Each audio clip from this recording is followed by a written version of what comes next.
नमस्कार विद्यार्थियों। आज का टॉपिक है प्रायिकता। प्रायिकता पढ़ेंगे आज हम। चैप्टर है हमारा 18वां प्रायिकता यानी प्रोबेबिलिटी। कुल पेपर बोर्ड में कितना नंबर का आता है? देखो बोर्ड में 4 अंक का है। किस प्रकार से आता है? 1 नंबर का क्वेश्चन और फिर 2 नंबर का क्वेश्चन और फिर आपका 1 नंबर का क्वेश्चन, इस प्रकार से आता है। यह ज्यादातर ऐसे आ जाता है, 1 का आ गया और फिर 3 का आ गया। 1 का और 3 का भी आने से ज्यादा चांस होते हैं। 4 नंबर का लेसन है टोटल आपका। जो ये कहता है ना कि मैं पास नहीं हुआ, उनके लिए सबसे आसान टॉपिक है प्रायिकता। सबसे पहले बात करते हैं प्रायिकता की। होती क्या है प्रायिकता? देखिए आपके पास कॉपी है तो नोट्स बना लीजिए। साथ साथ में प्रायिकता किसी घटना के घटित होने के, किसी घटना के घटित होने के संभाविक परिणाम को, संभाविक परिणाम को प्रायिकता कहते हैं। प्रायिकता कहते हैं कोई भी घटना है उसको घटित होने की जो संभावना है वो क्या कहलाती है? प्रायिकता कहलाती है। प्रायिकता को पीई से दर्शाया जाता है। इसका प्रतीक क्या होता है? पीई से दर्शाया जाता है या प्रदर्शित किया जाता है। पीई से दर्शाया जाता है। अब देखो घटना क्या होगी? एक सिक्का लिया, सिक्के को उछाला, सिक्के पे 2 पार्ट होते हैं, एक हेड और एक टेल, दोनों में से एक आएगा तो वो घटना है। फॉर्मूला क्या होता है? पीई बराबर संभाविक परिणाम बटे कुल परिणाम, संभाविक परिणाम बटे कुल परिणाम। या फिर ये भी लिख सकते हो आप, अनुकूल परिणाम बटा कुल परिणाम, अनुकूल परिणाम बटे कुल परिणाम। ठीक है, जो भी याद रहे वो याद रखें। अब देखो प्रायिकता की एक शर्त होती है, प्रायिकता का मान 0 या 0 से बड़ा या उसके बराबर। किसका मान? प्रायिकता का। 1 या 1 से क्या होता है? छोटा होता है। 1 से न तो बड़ा होता है और न 0 से छोटा हो सकता है। 1 हो सकता है और 0 हो सकता है। अब इसके बाद देखो कोई घटना घटित ही नहीं हो रही, घटना घटित न होना। अगर कोई घटना घटित ही नहीं हो रही तो फॉर्मूला क्या होगा? उसको लिखते हैं पीई बार से। तो पीई बार बराबर 1 माइनस का पीई। अधिकतम मान प्रायिकता का 1 होता है तो इसमें से क्या करेंगे? जो घटना घटित हुई है वो घटा देंगे। ये थी प्रायिकता की नॉर्मल।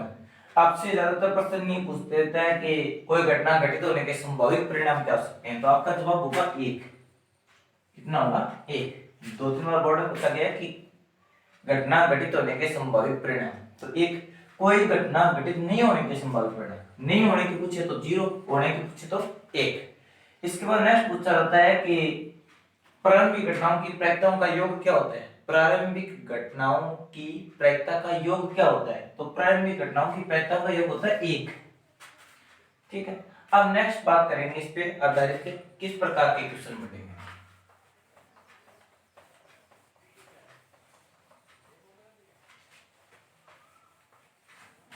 सबसे पहले बात करेंगे हम सिक्के की। सिक्का देखो, सिक्के पर एक तो होता है हेड और एक क्या होता है? टेल। 2 पार्ट होते हैं। प्रायिकता को हमेशा मंजिल प्रायिकता में लिखा जाता है। और देखो इसको हम एस से रिप्रेजेंट करते हैं। एस का मतलब होता है प्रतिदर्श समष्टि और ये क्या आपके प्रतिदर्श अवयव। एच का मतलब होता है यहाँ पे चित्त, हेड, और टेल का मतलब होता है यहाँ पे पट। ये याद रखना क्योंकि आप लोगों के हिंदी मीडियम में तो चित्त और पट याद रखना। अब देखो एक सिक्के को एक बार उछाला, सिक्के को कितनी बार उछाला मैं? 1 बार। सिक्के को 1 बार उछालना, 1 बार उछालने पर प्रतिदर्श समष्टि क्या होगी? देखो सिक्के पे 2 पार्ट होते हैं तो इसके लिए फॉर्मूला होता है 2 की पावर n, यानी 1 बार उछाले 2 की घात कितने परिणाम आएंगे? 2 परिणाम आएंगे कुल। तो देखो सिक्के को 1 बार उछाले या तो हेड आएगा या क्या आएगा? टेल। या क्या होगा? कुल परिणाम। क्या हो गया आपके? कुल परिणाम। दो। अब देखो आपसे ये पूछ ले चित्त आने की प्रायिकता। चित्त आना, चित्त कितनी बार आ रहा है? 1 बार आ रहा है। या फिर क्या अनुकूल परिणाम, अनुकूल परिणाम कितने एक। अब देखो प्रायिकता पूछे आपसे तो पीई बराबर वही बात अनुकूल बटे कुल, अनुकूल परिणाम बटे कुल परिणाम, तो 1/2। इसी प्रकार से पटाड़ा तो भी 1/2। नहीं आना, चित्त नहीं आना, चित्त नहीं आना, पहले चित्त आने के लिए निकालोगे, किसके लिए निकालोगे, चित्त आने के लिए 1/2 है। अब देखो एक में से क्या घटा दो, जो घटना घटित हुई वो घटा दो, तो एक में से क्या घटा दो, 1/2 घटाओ, 1/2 हो गया क्लियर। ये तो था सिक्के को एक बार उछालना। अगर मान लो सिक्के को कितनी बार उछाले, 2 बार उछाले, 2 बार उछालेंगे तो किस किस टाइप के क्वेश्चन पूछेगा।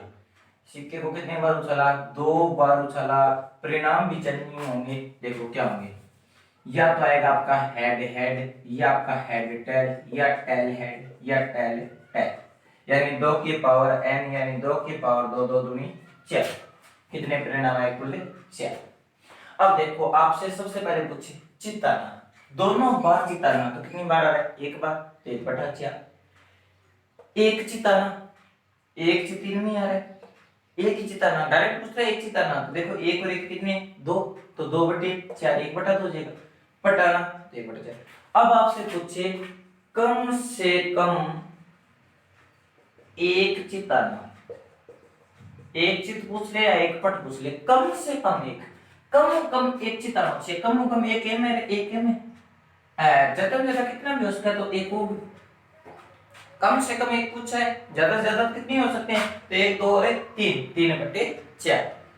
अधिक से अधिक एक चित्ताना, अधिक से अधिक एक चित्ताना, ज्यादा से ज्यादा एक क्या आना चाहिए, तो ज्यादा से ज्यादा देखो एक इसमें आ रहा है, एक इसमें आ रहा है, ज्यादा से ज्यादा एक होना चाहिए, कम से कम कितने हो सकते हैं, तो 0 भी हो सकते हैं, तो वही 3/4, कितना हो जाएगा 3/4।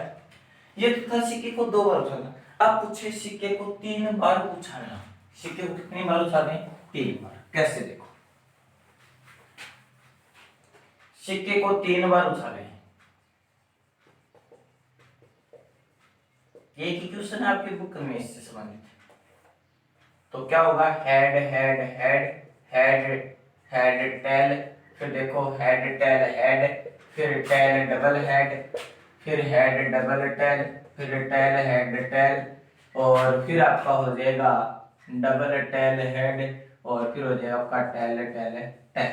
कुल कितने परिणाम हुए, कुल परिणाम 3 बार उछाले तो 2 की पावर 3, यानी 2 दूनी 4 दूनी 8, देखो 2 की पावर 3, 2 इंटू 2 इंटू 2 कितना हुआ 8। अब कुछ है आप लोगों से जो पूछा है वो क्वेश्चन ये है, एकांतर त्रिचित या पटाना, एकांतर त्रिचित या पट। एकांतर का मतलब होता है एक छोड़ करके एक, चित्त या पट दोनों पूछे हैं, तो देखो चित्त या पट, एक तो इसमें एक छोड़ करके एक चित्त आ रहा है, और इसमें पटा एक छोड़ करके, तो कुल परिणाम कितने आपके पास 8, और ये आपके क्या हो जाएंगे, हेड टेल हेड और टेल एंड टेल, तो ये कितने हुए आपके 2/8, 1/4। वैसे पूछ सकता है तीनों बार चित्ताना, कम से कम 2 चित्ताना, कम से कम 1 चित्ताना, तो आप कर सकते हो आराम से, पीछे बता दो किस बात है। ये तो था सिक्के की बात। अब करते हैं किसकी बात, पत्तों की। पत्तों में देखो ताश के पत्तों की बात करेंगे, क्वेश्चन किस प्रकार से मिलेगा, 52 ताश एक गड्डी अच्छी प्रकार से फेंटेगी, तो पत्तों के बारे में मैं नॉर्मल बता देता हूँ, कुल पत्ते होते हैं 52, ठीक है। आपको सिर्फ 4 पार्टों में बांटना है, पत्ते 4 ही भागों में होते हैं, 13 13 13 और 13, इसी प्रकार से होते हैं। तो देखो ये आपका आ गया ईंट, और ये आ गया आपका पान, ये हो गई आपकी चीड़ी, और ये हो गया आपका हुक्म। अब देखो ये होते हैं लाल रंग के, और ये भी होते हैं लाल रंग के, तो लाल रंग के कुल कितने हो गए 26। लाल रंग के इनका कलर होता है वो कैसा होता है, रेड कलर होता है, और इनका कलर कैसा होता है, ब्लैक कलर होता है, तो ये हो गए काले कलर के, काले रंग के, ठीक है, ब्लैक कलर के। अब आपसे प्रश्न पूछे कि 52 पुस्तक ये गड्डी अच्छी प्रकार से फेंटी गई है, तो पान आने की प्रयत्न करता हूँ, पान के कुल पत्ते देखो कितने हैं 13, तो 13/52। लाल रंग के पत्ते, लाल रंग के कितने हैं 26, तो 26/52। चिड़ी आने की प्रायिकता 13/52, काले रंग के पत्ते 26/52।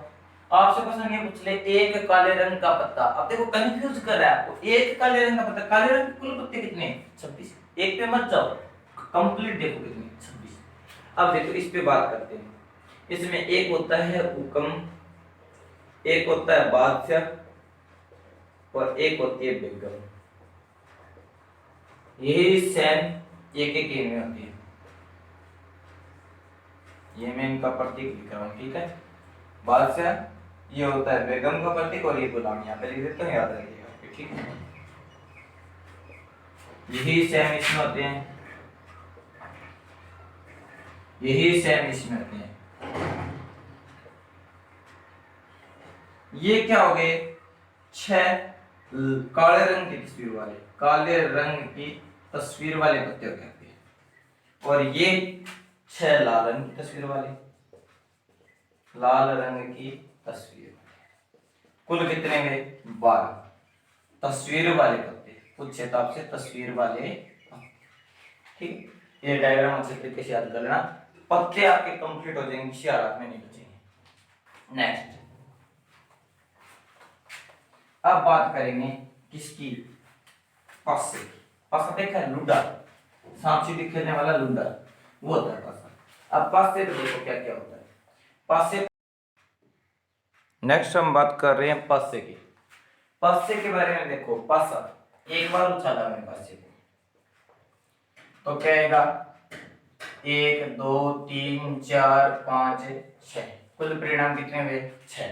अब सबसे पहले बात करेंगे सम संख्या, सम संख्या क्या होती है 1 3 2 4 6, 2 4 और 6। इसके बाद फिर आएगी विषम संख्या, विषम संख्या क्या होगी 1 3 और 5। फिर इसके बाद आएगी अभाज्य संख्या, अभाज्य संख्या कौन सी होती है, वे संख्याएं जिनमें खुद के अलावा एक का भाग जाए, तो क्या हो जाएगी 2 3 और 5, एक न तो भाज्य होता है और नहीं अभाज्य। इसके बाद फिर पूछेगा आपसे भाज्य संख्या, तो भाज्य आपकी हो गई 4 और 6, 4 और 6 हो गया, अंतर कर लिया। अब नेक्स्ट टॉपिक क्या करेंगे, सिक्के को 2 बार उछालेंगे, कितनी बार 2 बार, 2 बार उछालेंगे, परिणाम कुल कितने होंगे 36 परिणाम, कुल कितने परिणाम होंगे 36 परिणाम होंगे।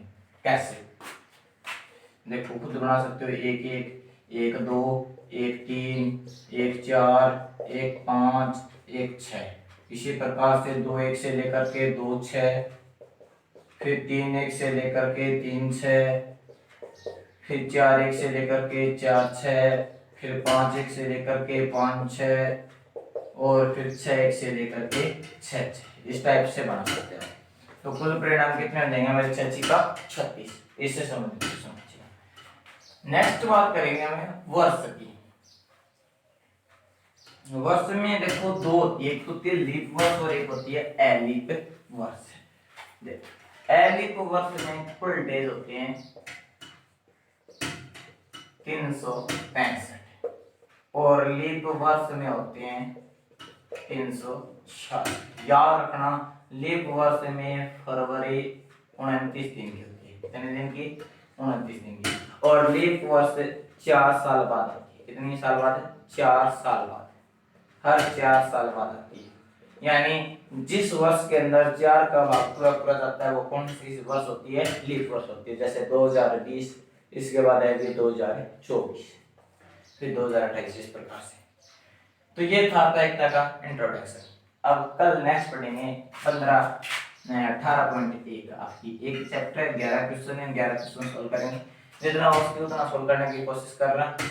11 में से मैंने 1 2 क्वेश्चन दो थ्योरी में सोल्व करवा दिए, फिर भी दोबारा करवा देंगे, कल पढ़ लेंगे प्रायिकता के क्वेश्चन।